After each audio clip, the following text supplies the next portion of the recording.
台北的雨夜，窗外的霓虹燈影在水迹中模糊成一片。林雅晴推開家門，疲憊地將高跟鞋隨意踢開。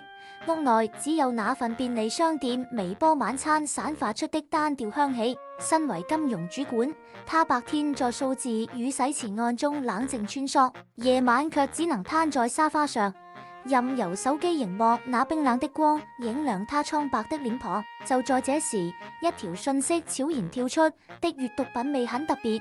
這句突如其來的問候，在寂靜的客廳裡顯得格外溫暖。熒幕那頭的陳子昂每天定時傳來早安與加班後的慰問，偶爾發來幾張在高級飯店行政走廊的自拍。他那低沉且富有磁性的語音，總是在深夜撫慰住林雅晴緊繃的神經。他說，很少有人懂這種高學歷女生的壓力。這句話像是一把鑰匙，輕易轉開了他封閉已久的心門。他躺在黑暗中反覆播放那段語音，眼眶微微泛紅。這對他來說不是騙術，而是這座冰冷城市裡唯一能握住的陪伴。當信任達到頂峰，陳子昂隨意地發來一個投資 APP 連結，建議他先玩小額就好。林雅晴試探性地轉賬5萬元，3天後，熒幕顯示獲利28,000元。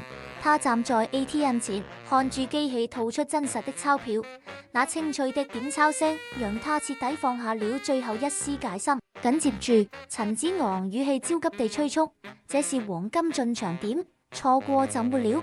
林雅晴毫不猶豫地解開了定存，買掉所有基金，將後半生的積蓄全部匯入了那個深不見底的賬戶。凌晨3點，APP 彈出的紅色警告如同一道驚雷，賬戶異常，需補保證金480萬。他顫抖住撥通電話，陳子昂卻冷靜地安慰他：別怕，我比更急，我的錢有在裡面。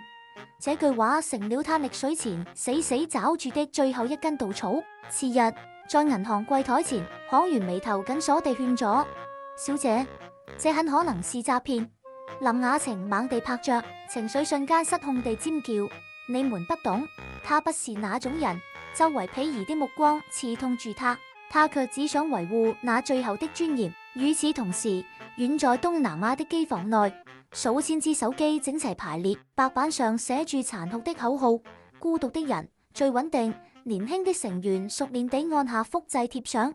今天有沒有好好吃飯？AI 變聲器完美模擬住陳子昂的溫柔語調。林雅晴回到空蕩的公寓，熒幕閃過最後一則訊息：我真的愛過。